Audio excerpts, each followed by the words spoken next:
नमस्कार, राधे राधे। मैं सच्चिदानंद सिंह कुशवाहा आप सभी को गंगा दशहरा के पावन पर्व की बहुत बहुत बधाई एवं हार्दिक शुभकामनाएं। ज्येष्ठ शुक्ल दशमी का यह दिन अर्थात गंगा दशहरा का यह दिन माँ गंगा के अवतरण का दिन है।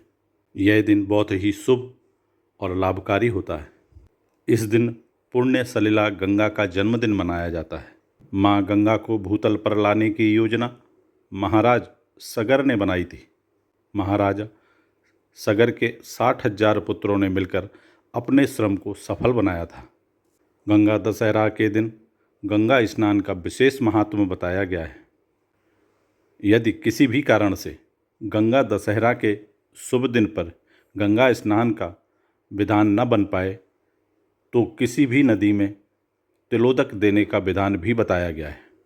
ज्येष्ठ शुक्ल दशमी सोमवार तथा हस्त नक्षत्र सब पापों का हर्ता माना गया है। इसी दिन धरती पर गंगा अवतरण हुआ था। इस दिन गंगा स्नान के पश्चात धूप, दीप, चंदन, पुष्प, दूध आदि से माँ गंगा का विधिवत पूजन करना चाहिए। जलचरों को आटे की गोलियाँ, चने आदि डालने चाहिए। ब्राह्मणों तथा गौओं को यथा सामर्थ्य खाद्यान्न खिलाना चाहिए।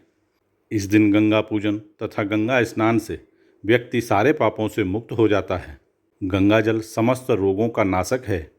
आइए अब हम सभी गंगा दशहरा के शुभ अवसर पर इसकी पौराणिक कथा का श्रवण करते हैं। गंगा दशहरा की शुभ कथा के अनुसार एक बार महाराज सगर ने बड़ा व्यापक यज्ञ किया। उस यज्ञ की रक्षा का भार उनके पुत्र अंशुमान ने संभाला, पर इंद्र ने सगर के यज्ञीय अश्व का अपहरण कर लिया। यह यज्ञ के लिए विघ्न था। परिणामतः अंशुमान ने सगर की 60,000 प्रजा लेकर अश्व को खोजना शुरू कर दिया। सारा भूमंडल छान मारा पर यज्ञ का वह अश्व न मिल सका। फिर पाताल लोक में खोजने के लिए पृथ्वी को खोदा गया।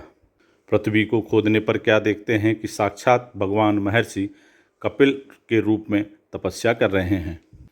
कपिल मुनि के पास महाराज सगर का अश्व घास चर रहा था। प्रजा उन्हें देखकर चोर चोर शब्द करने लगी। महर्षि कपिल की समाधि टूट गई। ज्यों ही महर्षि ने अपने आग्नेय नेत्र खोले, समस्त प्रजा भस्म हो गई। इन मृत लोकों के उद्धार के लिए महाराज दिलीप के पुत्र भगीरथ ने तप किया। तप से प्रसन्न होकर ब्रह्मा ने वर मांगने को कहा तो भगीरथ ने गंगा की मांग की। इस पर ब्रह्मा ने कहा, राजन, तुम गंगा का पृथ्वी पर अवतरण तो चाहते हो, परंतु क्या तुमने पृथ्वी से पूछा है कि वह गंगा के भार तथा वेग को संभाल पाएगी? ब्रह्मा जी ने कहा, मेरी मान्यता है कि गंगा के वेग को संभालने की शक्ति मात्र भगवान भोलेनाथ महादेव शंकर में है। इसलिए उचित है कि गंगा का भार एवं वेग संभालने के लिए आप भगवान शिव का अनुग्रह प्राप्त कर लें। महाराज भागीरथ ने ब्रह्मा जी के बताए अनुसार वैसा ही किया। भागीरथ की कठोर तपस्या से प्रसन्न होकर ब्रह्मा जी ने गंगा की धारा को अपने कमंडल से छोड़ दिया। भगवान शिव ने गंगा की धारा को अपनी जटाओं में समेटकर जटाएं बांध लीं और यहाँ तक कि गंगा को जटाओं से बाहर निकलने का रास्ता भी न मिल सका। अब महाराज भागीरथ को और भी अधिक चिंता होने लगी। उन्होंने एक बार फिर भगवान शिव की आराधना में घोर तप शुरू किया। तब कहीं भगवान शिव ने गंगा की धारा को मुक्त करने का वरदान दिया। इस प्रकार शिव जी की जटाओं से छूटकर माँ गंगा जी हिमालय की घाटियों में कल कल निनाद करके मैदान की ओर मुड़ गईं।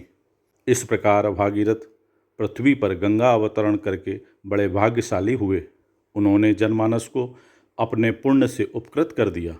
युगों युगों तक बहने वाली गंगा की धारा महाराज भागीरथ के कष्टमयी साधना की गाथा कहेगी।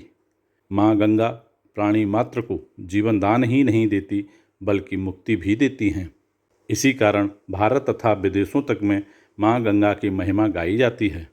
गंगा दशहरा के इस शुभ दिन पर माँ गंगा में स्नान करना और गंगा अवतरण की कथा सुनना विशेष लाभकारी कहा जाता है। हम सब पर माँ गंगा की कृपा हमेशा बनी रहे।